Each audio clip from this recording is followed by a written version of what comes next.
اور وہ آدمی جو ہے اسلام کا اتنا کٹر دشمن تھا، اس نے خط لیا پڑھے بغیر، صاحب رسول سامنے کھڑے ہوئے ہیں، اس نے پیچھے سے اشارہ کرتے ہوئے کہا کہ اس آدمی کو قتل کر دیا جائے۔ ایک آدمی آیا اور تلوار لے کر جو ہے نیزہ لے کر اس صاحب رسول کو قتل کر دیا۔ آپ غور کریں، پھر وہ صحابہ کرام کہاں پر کھڑے ہوئے ہیں، کہاں پر گئے، اپنی فوج لے کر آیا اور تقریباً کتنے 70 صحابہ کرام کو وہاں پہ شہید کر دیا گیا، ختم کر دیا گیا۔ لیکن جو صحابہ کرام وہاں پہ شہید ہو رہے تھے، انتقال کر رہے تھے، جن کو مارا جا رہا تھا، انہوں نے کہا کہ میں یبلغ انا نبینا ان قد لقیناک، اے اللہ ہم یہاں پر آئے ہیں دین کا کام کرنے کے لیے، ساری قربانیاں دے کر علم حاصل کر کے ہم یہاں پر آئے ہیں، لیکن آج یہ کفار ہمیں مارتے ہیں۔ اے اللہ ہماری دعوت کو، ہم سچے ہیں، ہماری قربانی کو اے اللہ کون ہے جو اللہ کے نبی تک پہنچائے گا؟ آری بات سمجھ میں آپ کو؟ یہ تمام کے تمام صحابہ اکرام کو شہید کر دیا گیا۔ اس کے بعد اللہ کے نبی کو خبر ملی، اللہ کے نبی بڑے آنکھوں میں آنسو لے کر آئے، بڑے غمگین ہوئے۔ اس کے بعد صاحب رسول بیان فرماتے ہیں اللہ سے دعا کریں اللہ ہم تمام کو سمجھ کر عمل کرنے کی توفیق عطا فرمائیں۔ آمین۔ اس طرح صحابہ اکرام کیا کیا کرتے تھے، ان کے اعمال کیا تھے؟ اللہ کے نبی کہتے ہیں جیسے رات ہو جاتی ہے کیا کرتے ہیں؟ عشاء کی نماز پڑھنے کے بعد یہ سب صحابہ اکرام باہر نکل جاتے ہیں، اپنے علاقے میں جہاں جہاں پر بھی نوجوان صحابہ اکرام ہوتے ہیں، چھوٹے بچے ہوتے ہیں، ناجانکار ہوتے ہیں، گھر گھر جا کر ان صحابہ اکرام کو بلاتے ہیں اور لا کر سیدھا مسجد میں لا کر بٹھاتے ہیں، اور کیا کرتے ہیں؟ کیا کرتے ہیں؟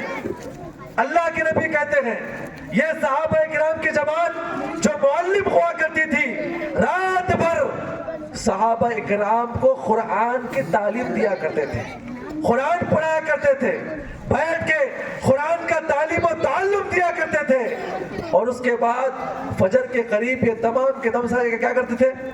تہجد کی نماز کا اہتمام کرتے ہیں، تہجد کی نماز میں رو رو کے دعا کیا کرتے تھے، اور فجر کی نماز پڑھنے کے بعد یہ صحابہ اکرام پوری مسجد کی پاکی صفائی کرتے، جہاں پر پانی ملتا وہاں جاتے پانی لے کر آتے اور لا کر پانی بھر دیا کرتے تھے، اور اس کے بعد پانی بھرنے کے بعد بڑے بڑے کوڑھے لیتے اور جا کر لکڑیاں کاٹ کے لاتے اور غربا اور مساکین میں پیسے بانٹا کرتے تھے۔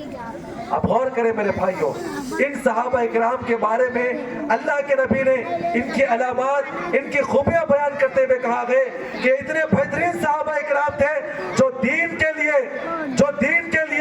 ایمان کے لیے، اسلام کے لیے، توحید کے لیے انہوں نے سب کچھ قربان کر دیا، اور جب بھی موقع ملا اپنی جانوں کو انہوں نے کیا کر دیا؟ قربان کر دیا، جس کی بنا پہ اللہ تعالیٰ نے ان کی بڑی قربانیاں بیان فرمایا ہے۔ میرے بھائیوں، جہاں جہاں پر موقع ملا ماؤں نے اپنے بچوں کو قربان کر دیا۔ کیا کر دیا؟ ماؤں نے اپنے بچوں کو قربان کر دیا۔ آخری واقعہ اپنی بات ختم کروں گا انشاءاللہ۔ اللہ سے دعا کریں اللہ تعالیٰ ہم تمام کو ہماری ماؤں کے اندر، ہماری بہنوں کے اندر، ہمارے بچوں کے اندر ایسی قوت و طاقت پیدا ہو تاکہ اپنے بچوں کو اسلام کے مطابق تعلیم دیں۔ نام یاد رکھیں، نام کیا ہے؟ خنسا، حضرت خنسا، بڑی بوڑھی خاتون، عمر بن خطاب کا دور، ایران کو فتح کرنے کے لیے صحابہ اکرام چلے گئے، وہاں سے خط آتا ہے کہ عمر بن خطاب اور فوج چاہیے مقابلہ کرنے کے لیے۔ عمر بن خطاب نے اعلان کیا، تمام کے تمام صحابہ اکرام جمع ہوتے ہیں، اس میں کیا دیکھتے ہیں؟ عمر بن خطاب آ کر دیکھتے ہیں کہ سب لوگ کھڑے ہوئے ہیں، ان کو نصیحتیں کرتے ہیں۔ نصیحت کرتے ہوئے ایک اونٹنی کے اوپر نگاہ پڑی تو کیا دیکھتے ہیں کہ ایک بوڑھی عورت جو تقریباً 70 سال کے قریب، کتنے سال کے قریب ہے؟ 70 سال کے قریب جو ہے اونٹنی کے اوپر سوار ہے۔ عمر بن خطاب ان کے پاس آئے اور آ کر کہا کہ کیا بات ہے اماں، آپ یہاں پر کیوں کھڑی ہیں؟ یہ صحابہ اکرام جو ہے میدان جہاد کو جا رہے ہیں، آپ یہاں پر ایسے کیسے، یہاں پر کیوں آئے ہیں؟ جاؤ اپنے اپنے گھر پہ چلے جائے. تو بوڑھی خاتون کہتی ہے کہ اے عمر بن خطاب، اے امیر المومنین، میں نے اس میدان میں، اس لشکر میں اپنے 4 جان جوان بچوں کو لے کر آئی ہوں. کتنے؟ 4 جان جوان بچوں کو لے کر آئی ہوں. اور میں چاہتی ہوں میرے بچے میرے نگاہوں کے سامنے رہ کر اللہ کے دین کے لیے آگے بڑھے. اللہ کے دین کے لیے کیا کرے؟ آگے بڑھے. بڑی ضد تھی. خیر یہ آگے نکل گئی. جہاں پر مقابلہ کرنا تھا، ایک دن پہلے خیمے میں اپنے بچوں کو بٹھاتی ہے. 4 بچوں کے درمیان بیٹھ کر یہ ماں نصیحت کرتی ہے. اللہ سے دعا کرے اللہ ہم تمام کو یہ نصیحت حاصل کرنے کی توفیق عطا فرمائے. ماں کہتی ہے اے میرے بچوں، آپ نے اسلام قبول کیا. آپ نے کیسے اسلام قبول کیا؟ آپ راضی ہیں اسلام کے لیے؟ بچے کہتے ہیں امی جان الحمدللہ ہم راضی ہیں. آپ نے اسلام اپنی طرف سے قبول کیا ہے، اور جان لو میں نے آپ کے باپ کے ساتھ دغا بازی نہیں کی ہے. الحمدللہ آپ میرے بیٹے ہیں. ہم نے آپ کو پالا پوسا بڑا کیا، حلال رزق کھلایا. اور یاد رکھو یہ آج کی آخری رات ہے. میرا پیغام یہ ہے کہ جب بھی موقع ملے اسلام کے لیے آگے بڑھنے کے لیے، اے میرے بچوں آگے بڑھو، اور انشاءاللہ آپ کی قربانی ضائع نہیں کی جائے گی. کیا نہیں کی جائے گی؟ آپ کی قربانی ضائع نہیں کی جائے گی. اور آگے بڑھتے ہوئے کہتی ہے کہ جب بھی لشکر اسلام ناکام ہو جائے، پیچھے ہٹ جائے، میری گزارش ہے کہ آپ آگے بڑھے کیا کریں، آپ ان کے اوپر حملہ کریں. آپ غور کریں، جب میدان جہاد میں آتے ہیں، جنگ شروع ہو جاتی ہے، اونٹوں کے خلاف مقابلہ کرنا تھا اور ہاتھیوں کے خلاف مقابلہ کرنا تھا، تو اس وقت جو ہے صحابہ کرام کی جماعت پیچھے ہٹ رہی تھی اور اپنے آپ کو بچانے کے لیے صحابہ کیا کر رہے تھے؟ پیچھے ہٹ رہے تھے. اس وقت یہ 4 بھائی آواز لگاتے ہیں اے ہمارے بڑے بھائی کہاں پر ہو؟ امی نے کہا تھا، نصیحت کی تھی امی نے، چلو آگے بڑھنا ہے، مقابلہ کرنا ہے. تو لہٰذا یہ 4 بچے آگے بڑھے. زبردست وہاں پہ جنگ ہوتی ہے، مقابلہ کرتے گئے. جنگ ختم ہو جانے کے بعد سعد ابن ابی وقاص جو ہے یہ خیموں کو تلاش کرتے ہوئے آتے ہیں، دیکھتے ہوئے آتے ہیں، مقابلہ کرتے ہوئے آتے ہیں. رات میں آنے کے بعد اس بوڑھی خاتون کے گھر کے پاس آتے ہیں، خیمے کے پاس آتے ہیں، داخل ہو کے سلام کرتے ہیں. کیا واقعہ پیش ہوا ہے، اب کیا سنانے والے ہیں. ماں کے سامنے 4 بیٹوں کے تعلق سے کیا بات آنے والی ہے. آپ غور کریں، سعد ابن ابی وقاص خیمے میں داخل ہوتے ہیں، ماں کو سلام کرتے ہیں، سامنے بیٹھ جاتے ہیں. ماں سب سے پہلے سلام کرتی ہے اے سعد ابن ابی وقاص، اسلام کے بارے میں نتیجہ کیا ہوا؟ کون جیتے گئے، کون ہارے گئے؟ سب سے پہلا سوال کیا اسلام کا کیا ہوا، مسلمانوں کا کیا ہوا، کون جیتا گئے، کون ہارا گئے، نتیجہ کیا ہوا، سوال کیا گیا. سعد ابن ابی وقاص دبے الفاظ میں آنکھوں میں آنسو لا کر کہتے ہوئے ہیں کہ امی جان آپ یاد رکھیں، امی جان کیسے بتاؤں، الفاظ نہیں کھلتے. آپ کے 4 کے 4 بچے میدان جہاد میں شہید ہو چکے ہیں، میدان جہاد میں شہید ہو چکے ہیں. پھر سوال کرتی ہے اے سعد، میں نے اپنے بچوں کے بارے میں سوال نہیں کیا، سوال یہ کرتی ہوں کہ کون جیتا ہے، کون ہارا ہے، کون جیتا ہے، کون ہارا ہے. پہلے یہ بتا بچے زندہ ہے نہیں ہے، بعد میں سوال کیا جائے گا. پہلے یہ بتا کون جیتا ہے، کون ہارا ہے. سعد ابن ابی وقاص کہتے ہیں الحمدللہ ہم جیتے ہیں. اتنا کہنے کے بعد سعد ابن ابی وقاص کہتے ہیں وہ خاتون اٹھی، سجدہ کی، اور سجدہ کرنے کے بعد دعا کرتے ہوئے کہتی ہے الحمدللہ، اے اللہ تو قبول کر لے، اسلام جیتا ہے، مسلمان جیتے گئے. اے اللہ اس بات کا فخر ہوگا، اس بات کا فخر ہوگا. قیامت قائم ہو جائے گی، قیامت قائم ہو جانے کے بعد میری کیا نصیب ہوگی، میرا کیا مقام ہوگا. فرشتے پکاریں گے فلاں جنگ کے اندر 4 بچے ایک ساتھ قربان ہوئے، 4 شہیدوں کی ماں خنسا کہاں پر ہے، تو میرا وہاں پر کیا مقام ہوگا.